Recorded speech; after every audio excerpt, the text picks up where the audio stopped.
추석 연휴가 포함된 9월과 10월은 택배 물량이 급격하게 늘어나는 시기입니다. 그런 만큼 관련 소비자 피해도 증가하기 마련인데요. 피해를 예방하려면 주의해야 할 점은 무엇인지 박천영 기자가 알려드립니다.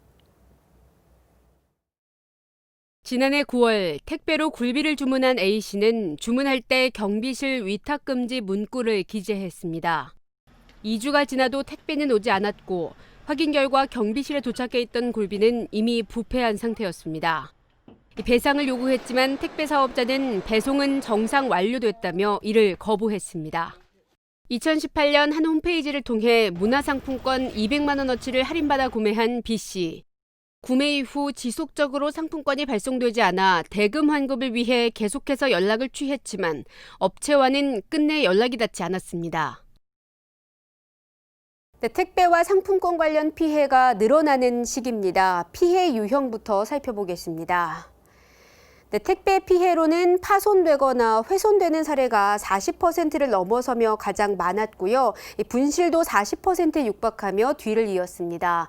상품권의 경우 유효기간이 지나면서 사용하지 못하는 사례가 절반을 넘어서며 가장 많았고 상품권 대금을 환급해주지 않거나 유효기간이 지나지 않은 상품권임에도 사용을 거절하는 경우 등이었습니다. 그렇다면 어떻게 해야 피해를 예방할 수 있을까요? 택배는 물량이 늘어나는 시기인 만큼 충분한 시간적 여유를 두고 주문해야 합니다. 문제가 발생했을 때 배상을 받으려면 운송장에 물품의 종류와 수량, 가격 등을 정확히 기재하고 물품이 도착할 때까지 운송장을 보관합니다. 사고를 방지하기 위해 배송 장소도 사전에 협의하는 게 좋겠죠. 상품권은 인터넷에서 대폭 할인 등 광고를 통해 대량 구입을 유인한다면 의심해봐야 하고요. 사용 가능한 가맹점의 종류와 소재지 등도 꼼꼼히 살피고 반드시 유효기간 이내에 사용하셔야 합니다. 스미싱은 문자메시지와 피싱의 합성어로 악성 앱 주소가 포함된 휴대전화 문자를 대량 전송해 금융정보와 개인정보를 탈취하는 사기 수법입니다.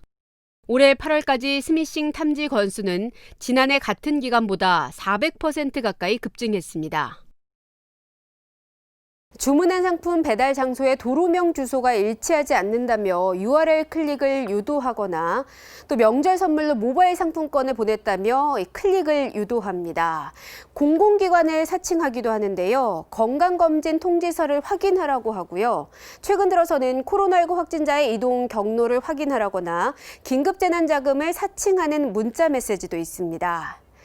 예방을 위해서는 먼저 백신 프로그램을 설치하는 것이 도움이 됩니다. 소액 결제를 차단하고 제한시켜 두는 것도 한 가지 방법이고요. 또 보안 승급 명목으로 보안 카드 번호를 요구한다면 입력해선 안 됩니다.